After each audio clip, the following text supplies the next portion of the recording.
again, everybody, Dr. Richard Smith here with the Foundation for the Study of Cycles and Cycles TV. So welcome back, everybody. Good to have you with us again this week. Lots going on in the world. The fourth turning is here, as Neil Howe would say.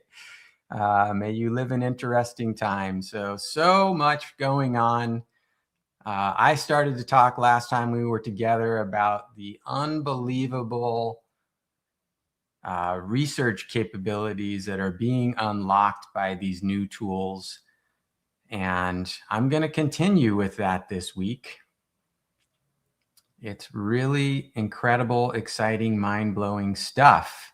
So lots to talk about. I'm also going to just briefly take a look at markets and what's going on in markets, especially with regard to kind of the red flag indicators that we developed over the course of last year. And, you know, red flags are rising. So I'm going to start out beginning with continuing to look at what the possibilities are with these new tools that are available to us today to recreate some of the really seminal studies that happened in the history of the Foundation for the Study of Cycles. We started with the Dewey 54-year cycle, and we're going to continue with that.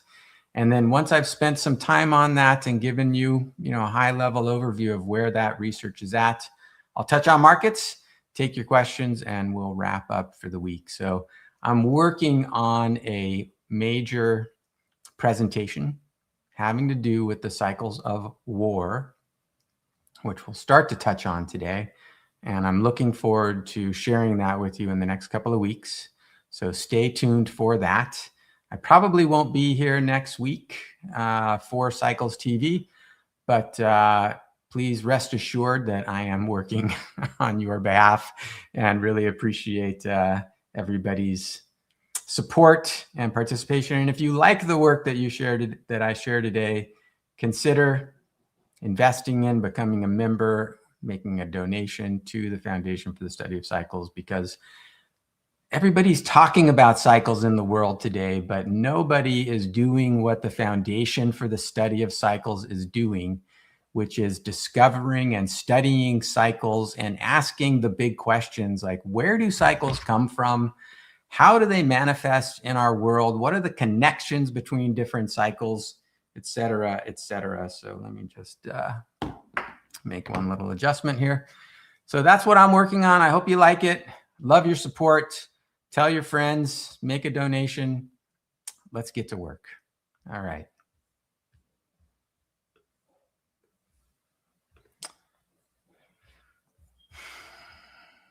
So much going on my computer. I mean, I have one computer with two screens, and then I have like 3 other computers, and I have them all working simultaneously now. Let's cover this, and then I'll talk about that. All right, so we started out because these new tools have really unlocked my ability to explore the archives, particularly the digital archive, Cycles magazine. And I came across this article from Cycles magazine, Edward Dewey, the 54-year cycle, and in lots of different phenomenon, okay? Shipbuilding, wheat prices, international war battles, et cetera, right? And these study periods are quite long. 1800 to 1952, 1545 to 1868, et cetera, et cetera. And this very intriguing chart here that said, 1970, about when this article was being written, that all of these data series were cresting or troughing or I think peaking right around 71, and that they would do so again in 2025. Now, it's a very interesting chart. The data isn't there to recreate this chart. This was all done in 1970 before there were personal computers on everybody's desk, right? So this was a earlier time in our civilizational analytic capabilities. And our civilizational analytic capabilities are changing by the second. I mean, this is on a par with the printing press, what we're living through right now. To me, this actually seems bigger than the internet itself, because I lived through that, but maybe I'm getting ahead of myself. So this started me on this journey to really unlock the archives of the foundation, and then also to really see if I could begin to recreate a comparable analysis and see if I can validate the work that Dewey and others were doing in the history of the foundation and bring it into the modern age, right? So again, this was my inspiration here, all these different data sources. So I actually have started building again a historical database of the Foundation for the Study of Cycles, because one of the things that the foundation has is lots of work to gather data, long-term historical data, and bring that back to life, and connect it with contemporary data sources to bring it current. So let me jump over here now and see how it goes working with this PowerPoint here. Literally, I did all of this with the modern tools, ChatGPT, Codex, Claude, etc., etc. So revisiting the 54-year cycle. So Cycles magazine reported a 54-year cycle across many indicators, appeared in commodities, economic activity, and wars, but limited computing power made verification difficult back in those days. And I'm not even exactly sure how Dewey did the analysis that we saw that led to that, that chart right here. I'm working on figuring out how he did this, and I'm going through the archives to find the sources that generated this article, but that's a work in progress. So back to where we are today. With these new tools that are available to us, we can revisit this question. So our modern computational capabilities are things that Dewey probably never dreamed were possible. And the ability to kind of take the collective experience of humanity, right, with language and analysis, and put that into a huge computational statistical model that can help human beings do better, deeper research is really a phenomenal change that I didn't foresee in my lifetime. So I've been able to reconstruct many of the historical data sets of the foundation. Literally, we've got Wheeler War data back to 600 BC. Okay, I don't have all of that together yet. I'm working on it. We have, wheat and corn data back to the late Middle Ages, the 1200s. Stock market data back to the Dutch Stock Exchange in 1602. I've been able to add to that geomagnetic data from publicly available sources back to 1868, sunspot data, population growth, and I'm just at the beginning of what's possible to build as a interdisciplinary research data set for cycles discovery, and if we can, cycle synchrony, which has always been one of Dewey's big claims that I am intrigued by, but I haven't really seen it validated yet. So we're going to see. So as I said, I've been using FSC archive data sets, modern institutional data sources, right?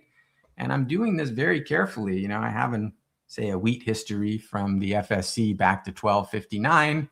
And then I go to a modern wheat source and I make sure that, where the data series overlap, that there's a high correlation between those two series so that when I add a new series to the old series, that everything is tight and current and accurate.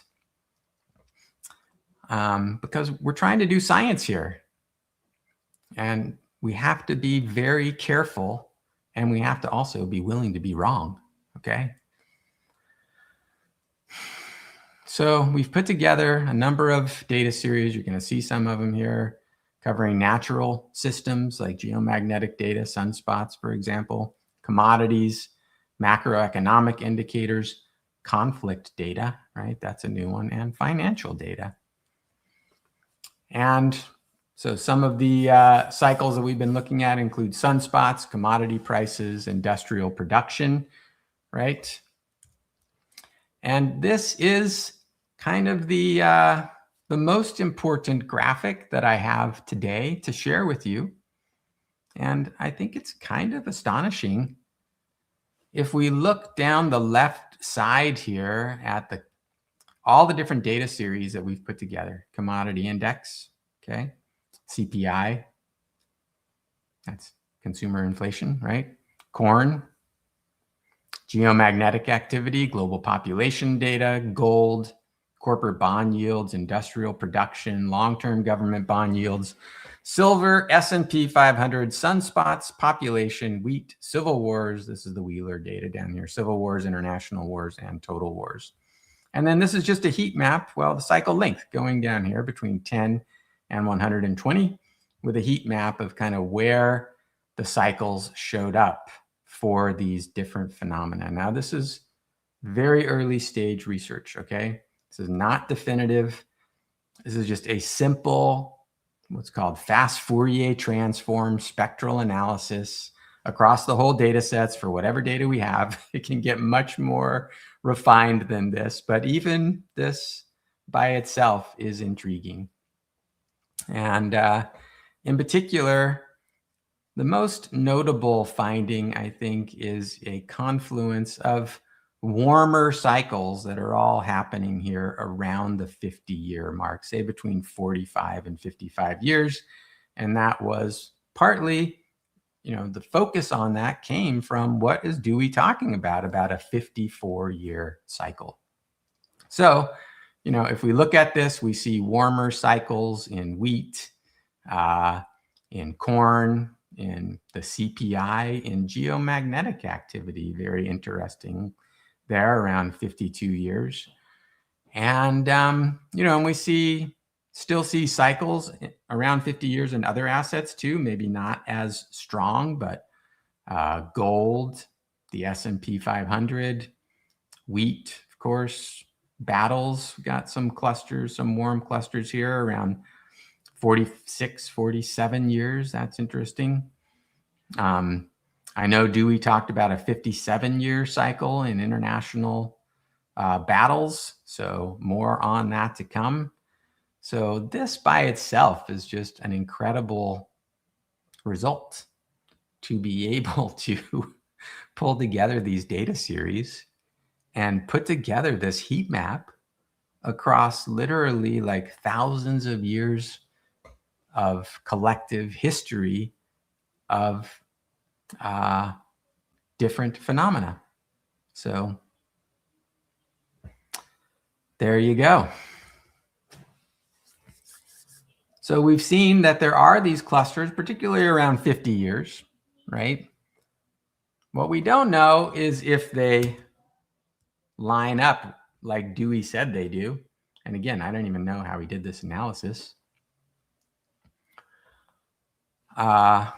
So here we are back here, and we see some evidence of warmer cycles across, in this case, 14 or 15 different data series. He had 31 data series. We haven't gotten as far as he did.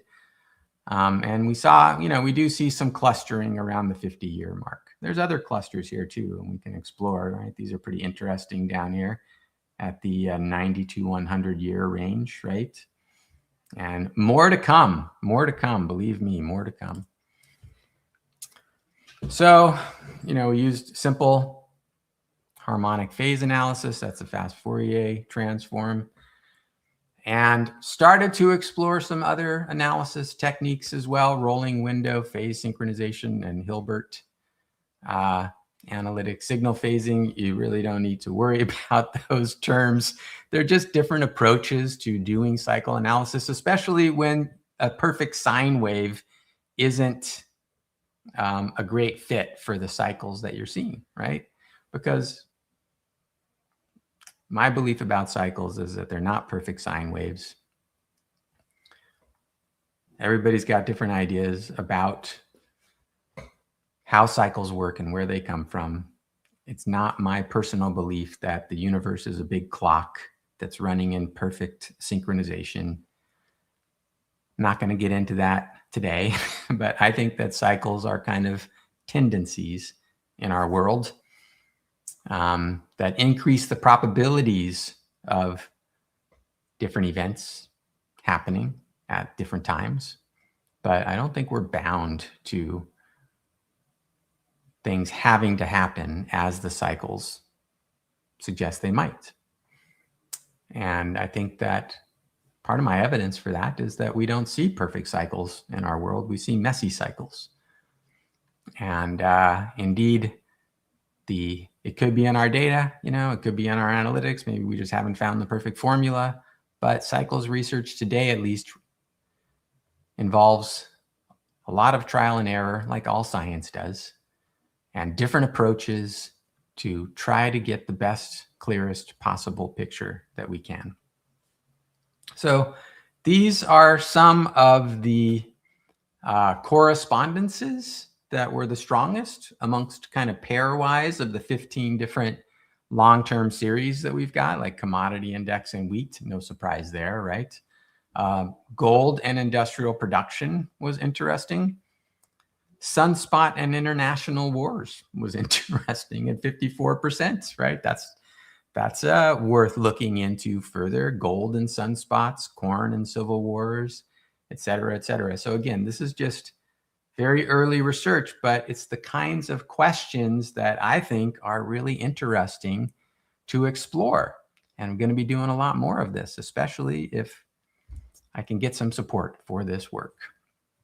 So when I look at what we have put together so far, right, we have natural systems like sunspots and geomagnetic activity.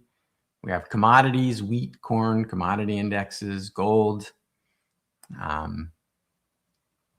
Silver's missing from here, but that's okay. Again, this is all early work.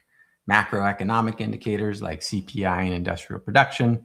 And then we have the beginning of the conflict indicators, particularly the Wheeler War data of different types of battles, total wars, civil wars, international wars, and again, all very early. But, and then look at some of these connections that are happening between these different phenomena, sunspots connected to international wars, to gold, to industrial production, et cetera, okay?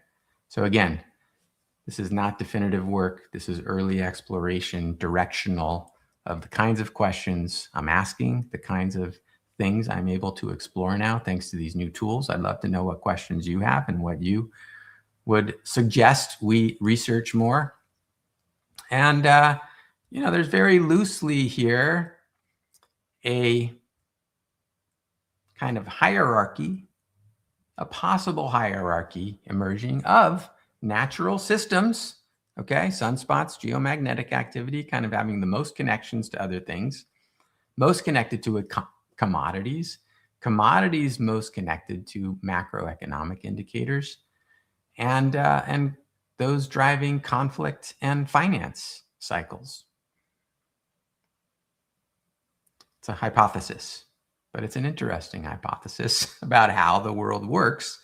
And these are the kinds of questions that I, as the executive director of the Foundation for the Study of Cycles, think are the kinds of questions we should be asking, because they are the kinds of questions that Dewey himself and the other very illustrious founders and contributors to the Foundation for the Study of Cycles would be asking today if they were alive and had access to the kinds of tools that we have access today, which are just unbelievable.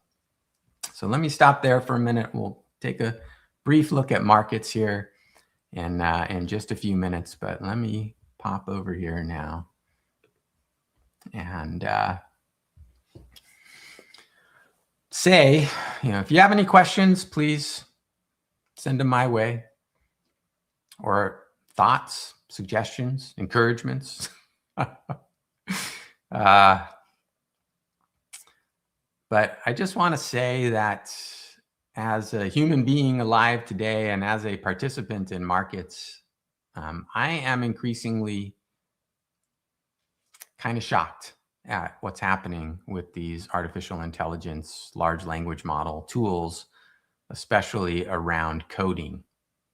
Okay, so software programming programming is done in languages, programming languages, but they're a specific kind of language, right, that is designed to work with computers. So it should not be surprising that programming languages are fertile territory for these LLMs. And, companies like Anthropic have done an incredible job of applying the statistical technology of large language models to programming languages. And we are seeing the fruits of that today, where the machines can use humanity's collective knowledge and history of programming to create a statistical model of how good programming is done. And then we can all benefit from that and use that to create programs. And that's what I'm doing. I'm creating programs now. I'm creating a program to go through Cycles magazine and with an editorial eye and convert it into something that machines can better understand, and that then we can actually work with to try to recreate the work that the foundation has done over the years and bring it into the 21st century. So these are incredible new capabilities. The SaaS apocalypse is making more sense to me now as I look, and then as a business executive myself, I'm saying, do I really need Microsoft anymore? Do I really need Salesforce anymore? And for me, as a small business person, the answer to those questions is no. I don't need them and I don't want them. So things are absolutely changing in our world, right? Obviously, there's geopolitical changes going on. There's the big debt cycle, the US dollar, right? Those are all kind of, 90 to 100 year phase changes that we are in the middle of right now, whether you call it the fourth turning or the big debt cycle, or the kinds of cycles that I just showed you from natural systems, economic systems, commodities, etc. Right? We're absolutely in the thick of something. Doesn't have to be a disaster, okay? Doesn't have to be a 90% stock market crash. Not saying that won't happen, but I really think that it's a mistake to get too focused on some narrow, low probability outcomes when there's a much bigger world and questions to ask out there. I'm not saying no probability, but we got work to do, folks, and we got an opportunity to do it. So,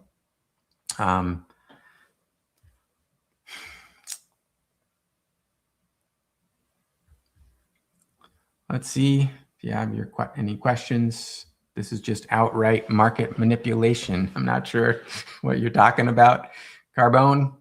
I think there's a lot of market manipulation that goes on. Maybe you were in the oil markets this week, seeing oil shoot up to 125 and down to 85. And these are crazy moves. You can't survive these moves if you have any kind of leverage. I mean, in some ways, markets just seem broken to me.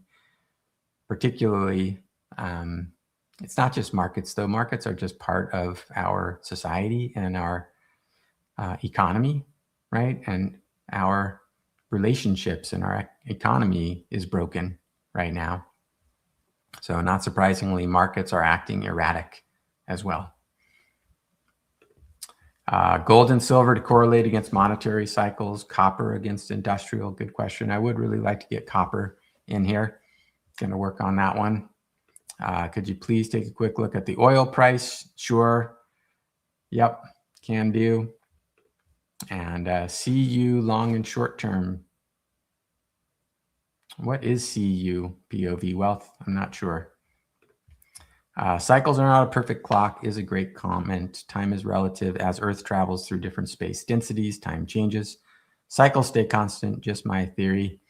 Thanks, Keith. You know, these are interesting questions. I would like to talk about them some more.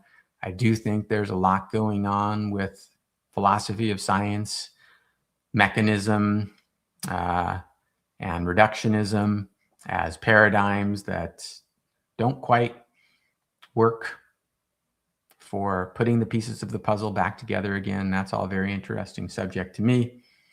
And I think these are really important questions, actually, even though they might not help us predict whether or not there's going to be a stock market crash. All right, so going to take a quick look at just a brief market overview and then wrap up with looking at a few of these requests, copper and crude oil, OVX, I'll have to remember that one, on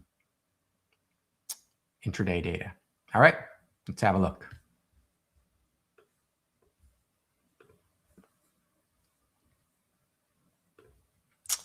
So just going to start out here, make sure everything's showing up right. Good.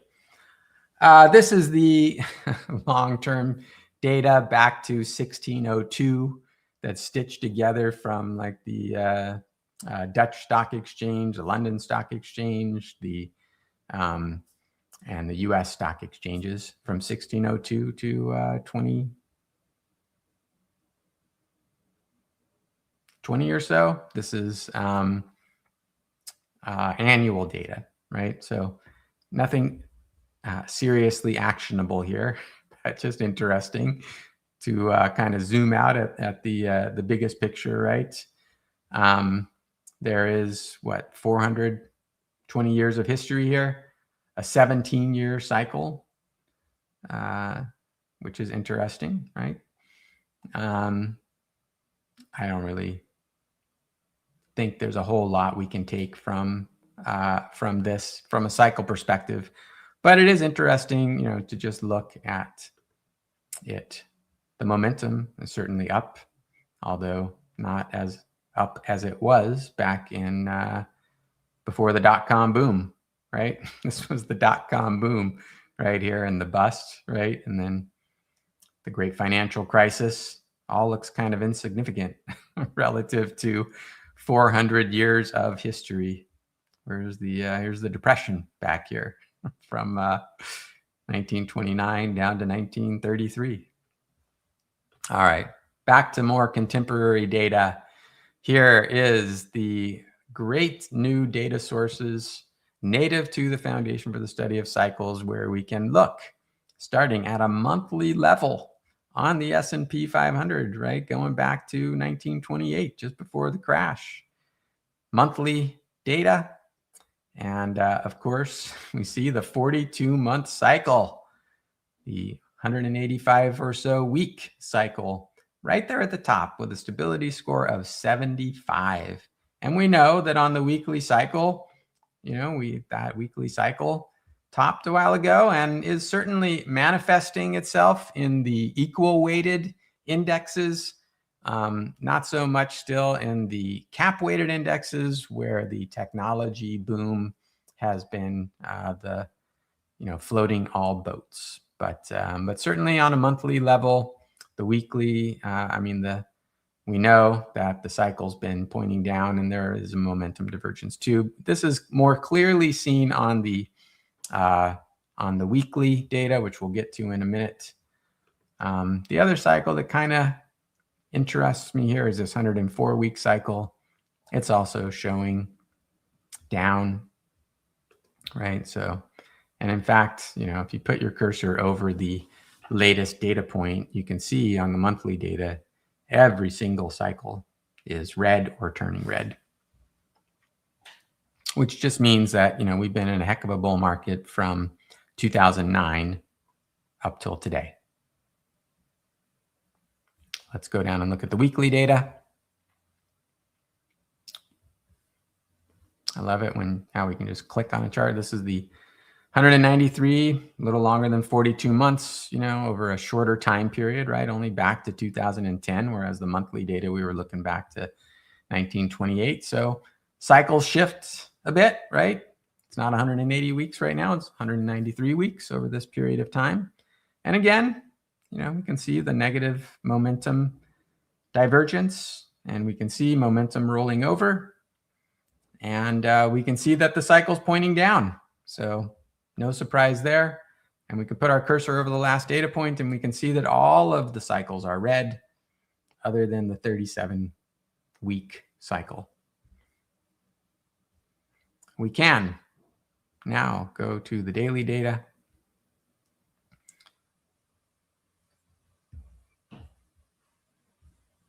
Momentum clearly down. Strongest cycle is 184 days. It's interesting to me, how we see the same numbers across different time periods, 184 days, 184 weeks. I don't know why that is. I don't know if it means anything. It just keeps catching my eye. And this 125-week cycle, which is it's the number one cycle from the spectral ranking because it's got the cleanest shoulders here, right? Whereas this 184-week kind of trails off here. And they both have comparable stability, 62, 63. So the 125 is still pointing down. Momentum, of course, is pointing down. And the 184 is kind of bottoming, but certainly momentum hasn't turned back up. So daily, weekly, whichever way you look at it, the cycles are saying, caution, caution, caution.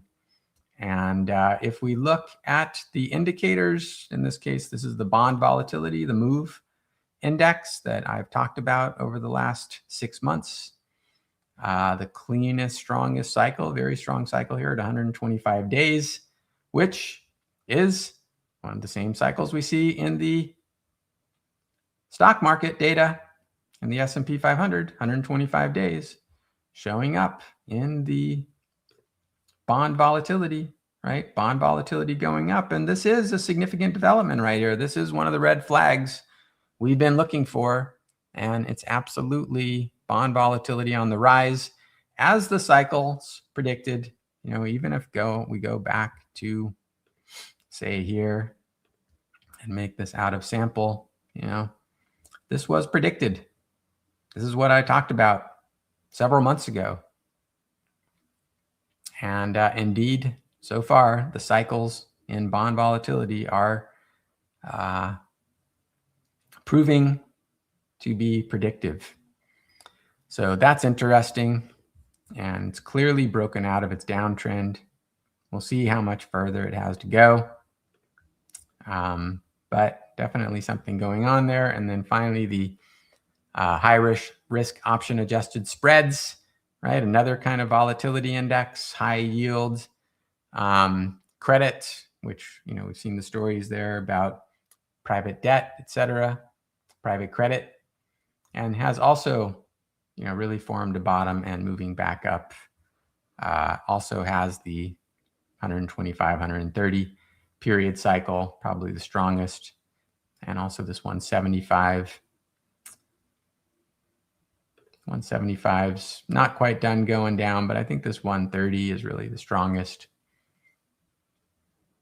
So we see some red flags surfacing, and certainly we see the cycles on the S&P 500 are very overextended. Not surprising to see a pullback and a downturn here, kind of overdue. Doesn't mean that this is the beginning of a 90% crash.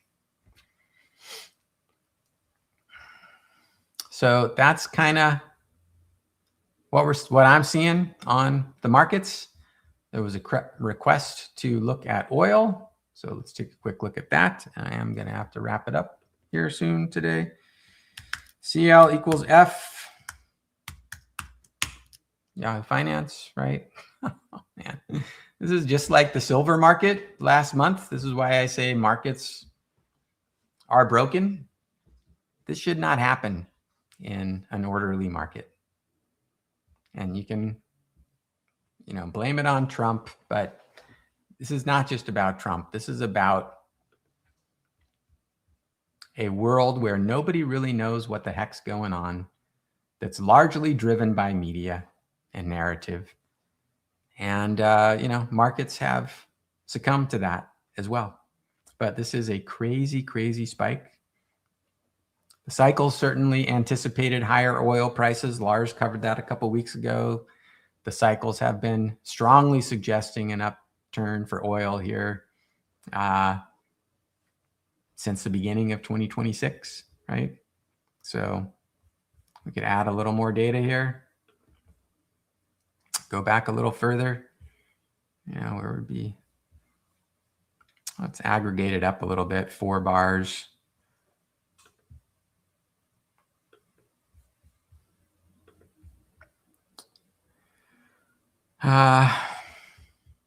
Yes, thank you.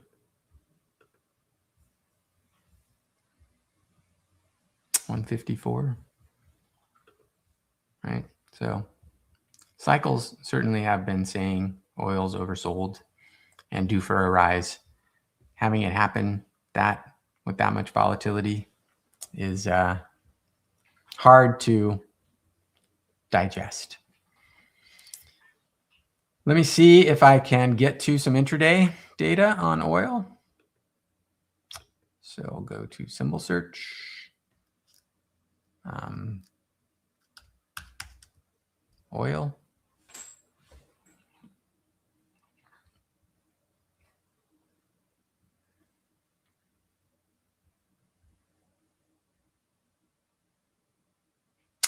I think a better way to do this for our Analyst Pro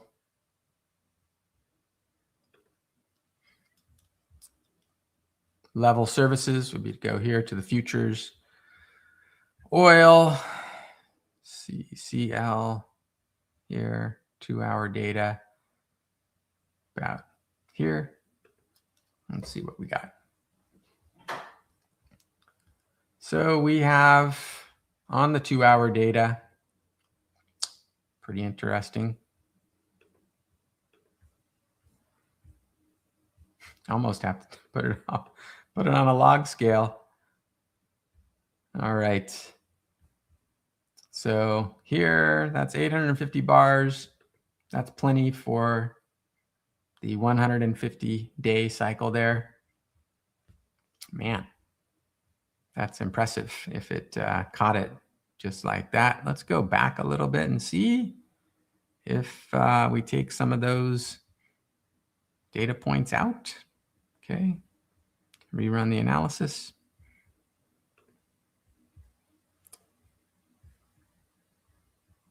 Definitely right into a top there. Okay. We can add that back in so we have all the data.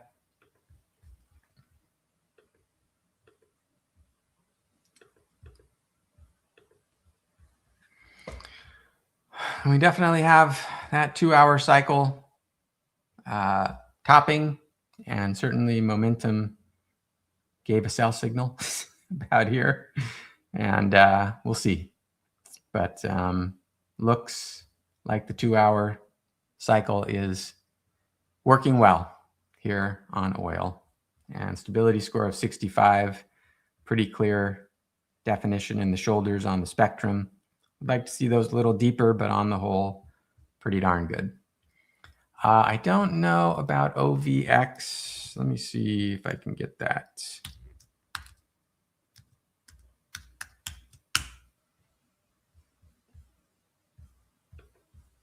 Okay. I am assuming this is the oil volatility index. Looks like it could be there, right? Clear cycle at 185 days, squarely into a top.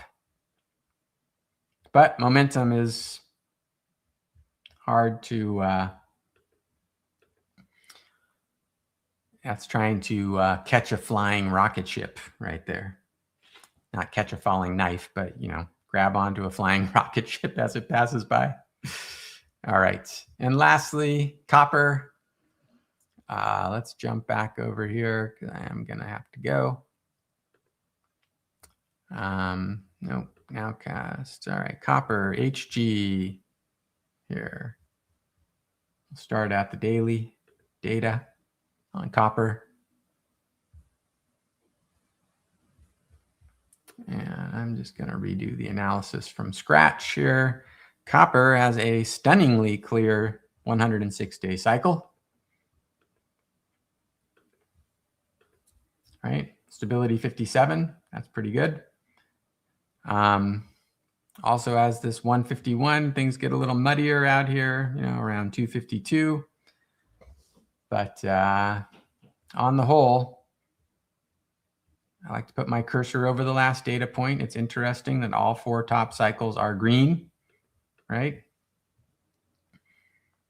We don't really have a very strong signal from the cyclic RSI or the cycle swing momentum, I'd say, but certainly looks like bottoming area on daily copper. All right, gang.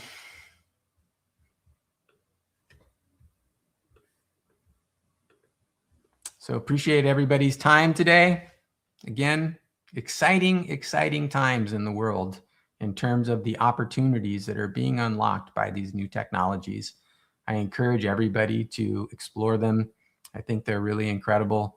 I do think that they require a lot of intent and strength and knowledge in order to use them effectively and not let them use you, right? Don't be the product yourself. The companies that are putting together these technologies, Silicon Valley, you know, we know that they want to make us the product. That's been the paradigm ever since Google and Facebook decided to take ads. So the business goal is to make us the product, but you don't have to be the product. And when you use them as the product, and they're very discounted products right now, what you can do with these tools for next to nothing is really quite a bargain. And it's not going to stay that way forever. So now is the time to really dig in and use these things while they're heavily discounted to just make sure you use them and they don't use you. You do that by having something that you want to do, like what I'm doing of exploring the archives with these tools and constructing a data set to recreate these studies and make new discoveries. And I have to keep it on task over and over and over again, because it's always trying to draw me into something that I didn't intend to do. Meanwhile, they are incredible. Definitely a time to be careful in the markets. Thinking about your risk, what you can stand. Is there going to be a 90% crash? I have no idea. It's not out of the question, right? I'd say, you know, my opinion about cycles, that they kind of are tendencies, but not inevitabilities. Yeah, I think there's a tendency right now, or there's real risk that we haven't seen in a while. So got to be careful, got to be attentive, got to know what your worst case scenario is and if you can live with it. And if not, you got to sell down a bit till you can sleep at night. So appreciate everybody tuning in. If you like the work that we're doing today, please tell some friends, support our work. Look for an announcement from me about an important webinar on the cycles of war. And please consider joining us at Cycles in the City 2026. Again, it's max 100 people in the room, and 25 of them are going to be presenters and influencers. So if you want to be in the room with 25 of the most serious, influential people in the cycles world today, and be, it's like a 3-to-1 ratio of non-professionals to professionals, 3-to-1 teacher to student ratio, come to New York City. All right, gang. Thanks. Probably not going to see you next week, but I'll see you in 2 weeks. Careful out there. Bye. Cycles matter because they show us the future. Nothing else shows us a future path. Nothing that I've ever found in over 60 years of doing this.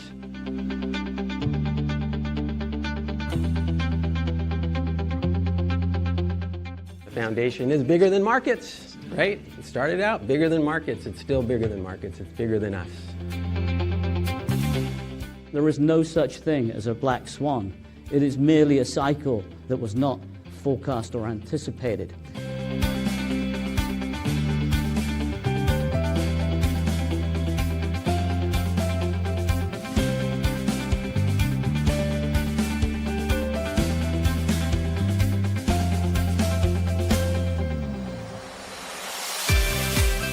To me, it's huge.